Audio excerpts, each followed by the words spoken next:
পয়লা April থেকে বদলে যাচ্ছে প্যান কার্ডের নিয়ম। পয়লা এপ্রিল থেকে প্যান কার্ডের নিয়ম বদলে যাচ্ছে।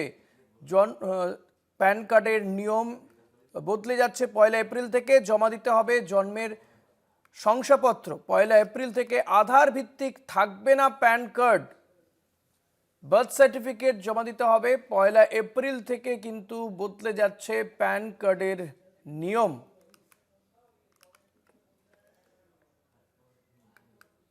আধার ভিত্তিক থাকবে না আর প্যান কার্ড। দেবাশিস সেনগুপ্ত রয়েছেন আমার সঙ্গে টেলিফোনে। দেবাশিস, আর কি নিয়মে বদল হচ্ছে পয়লা এপ্রিল থেকে প্যান কার্ডে?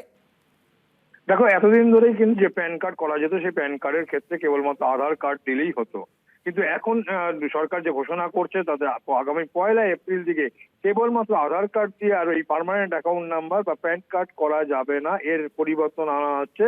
পয়লা এপ্রিল থেকে এই নতুন নিয়ম কার্যকর করা হচ্ছে এবং এই কার্যকর করার ফলে এখন শুধুমাত্র এই আধার ব্যবহার করে আর প্যান কার্ডের জন্য আবেদন করা যাবে না। নতুন নিয়ম অনুযায়ী কিন্তু আধারের সঙ্গে জন্ম তারিখ প্রমাণ হিসাবে অতিরিক্ত নথি জমা দিতে হবে। এছাড়াও পয়লা এপ্রিল থেকে নতুন প্যান কার্ডের যে ফর্ম, সেই ফর্মও কিন্তু নতুন চালু হবে। পুরনো ফর্ম আর গ্রহণ করা হবে না। নতুন ফর্ম খুব শীঘ্রই সিএসসি পোর্টালে প্রকাশ করা হবে। জন্ম তারিখের প্রমাণ হিসাবে নিচের যে কোনো একটি জন্ম তারিখ প্রমাণ হিসাবে যে কোনো একটি নথি তার দিতে হবে, যেমন তার মধ্যে রয়েছে বার্থ সার্টিফিকেট, ভোটার আইডি, মাধ্যমিকের certificate, driving licence, passport, affidavit বা অন্য কোনো সরকারি নথি। আর এর জন্য আবেদন করতে হবে নতুন প্যান কার্ডের জন্য এনএসডিএল ওয়েবসাইটে, আয়কর দপ্তর ই ফাইলিং পোর্টালে। তবে ই প্যান ডাউনলোড এখন অনেক ভুয়ো ইমেল আছে, এ ব্যাপারেও কিন্তু মানুষকে সতর্ক করে দেওয়া হচ্ছে। অর্থাৎ ভুয়ো এই ই ফাইলিং এ যাতে না পৌঁছায়, তাই কোনো রকম সন্দেহজনক লিঙ্কে যাতে ক্লিক না করা হয়।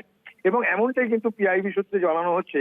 ফোন কল বা মেসেজেও ব্যক্তিগত আর্থিক কোনো তথ্য যেন না তুলে দেওয়া হয় বা ভুলেও যাতে শেয়ার না করা হয়। দেবাশিস, আর এক্ষেত্রে শুধুমাত্র একটা বিষয় একটু জানতে চাইবো যে নতুন প্যান কার্ড করতে গেলেই কি এই নিয়ম লাগু থাকবে, নাকি যাদের এক্সিস্টিং যাদের কার্ড রয়েছে তাদেরকে আবার নতুন করে কোনো ডকুমেন্টস জমা দিতে হবে?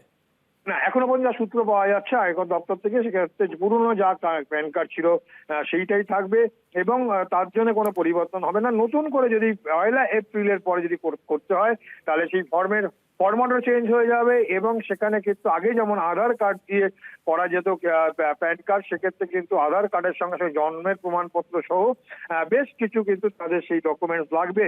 এবং যারা এখনো পর্যন্ত প্যান কার্ড করেনি তারা কিন্তু 31শে মার্চ পর্যন্ত পুরনো সেই নিয়ম অর্থাৎ আধার কার্ড দিয়ে করতে পারবে এবং পুরনো যে ফর্ম ছিল সেই ফর্মের মধ্যে করা যাবে। নতুন অর্থাৎ পয়লা এপ্রিল থেকে একদিকে যেমন আধার কার্ড সঙ্গে সঙ্গে কিন্তু পাশাপাশি জন্মের সার্টিফিকেট দিতে হবে, পাশাপাশি সেই ফর্মের যে ফরম্যাট সেই ফরম্যাটও কিন্তু চেঞ্জ করে দেওয়া হচ্ছে, এমনটাই কিন্তু সূত্রে জানা যাচ্ছে। অর্থাৎ পুরনো 31শে মার্চের মধ্যে করলে আধার কার্ড দিয়ে প্যান কার্ড করা সম্ভব, আর না হলে নতুন ভাবে কিন্তু নতুন ফর্মে নতুন ফরম্যাটে আধার কার্ড তার সঙ্গে জন্মের সার্টিফিকেট। আর এই জন্মের সার্টিফিকেট যে ডকুমেন্টস গুলো ইতিমধ্যেই দেওয়ার কথা বলা হয়েছে, তার মধ্যে রয়েছে জন্ম সার্টিফিকেট, ভোটার আই কার্ড, মাধ্যমিকের certificate, driving licence, passport, affidavit, অন্যান্য সরকারি নথিও কিন্তু দিতে হবে, এমনটাই কিন্তু জানা যাচ্ছে। ঋষিকেশ, ধন্যবাদ দেবাশিস। কথা বলছিলাম প্রতিনিধি দেবাশিস সেনগুপ্তর সঙ্গে।